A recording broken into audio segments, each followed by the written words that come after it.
Well, if you're in Britain, there are a series of answers, which are things like don't vote Conservative and make sure that your Labour candidate has very clearly in their head what their position will be in Parliament, because I think that Labour policy is in transition and we've not seen a Labour manifesto, and we won't until Rishi Sunak announces the election date. They're now saying it could be as late as January. So we have to wait and see what the Labour Party policy will be. But clearly, the first thing people can do is get rid of the Tories, who have given Israel pretty much a blank check, and then hold Labour's feet to the flames.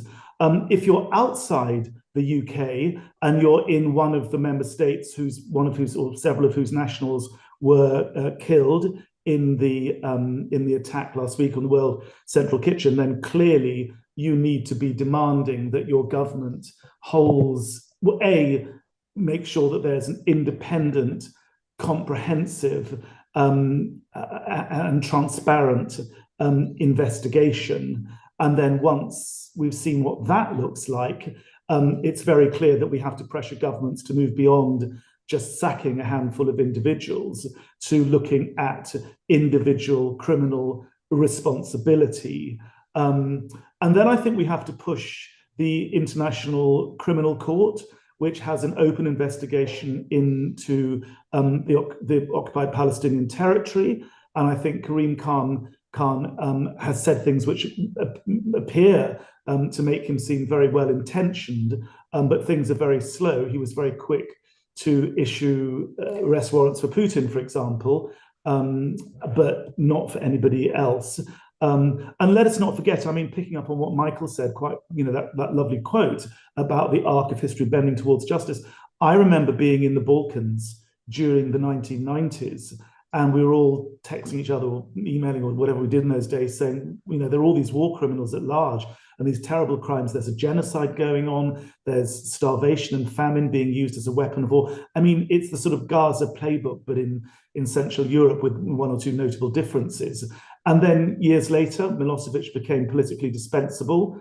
And in order for Serbia to join the EU said, you're not going to get into this club unless you hand over your war criminals. And suddenly Milosevic, Karadzic and Mladic were handed over to The Hague. And although it seems from where we sit now unlikely, Netanyahu will become politically dispensable. I think the latest opinion poll today out of Israel puts Benny Gantz at, I think, 36 mandatim, seats in the Knesset, with Netanyahu at half that. So, let's wait and see what is possible in the ICC. But that is another could be genuinely productive avenue for accountability. Michael and others probably have better ideas, but I think, those are ways of influencing policy and just keeping the pressure. I mean, the other thing that strikes me, I was looking at the speech that the Secretary General gave, I can't remember where, a few days ago, and I was so struck by the description of Israeli victims is personalized and visceral and emotional, and it's about individuals and it's about people being killed.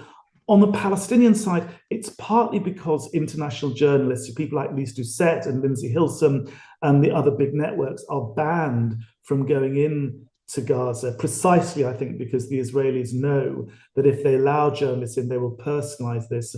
But I really sense that missing from the discourse is a real sense of individual destiny and dignity and, real human beings. And I think we all have a responsibility when we talk about this conflict to talk about the individuals we know and the horrific crimes that have been perpetrated against them. I'm not sure if it's particularly. I think there's a much from within individual jurisdictions. I think it's easy to be much more focused.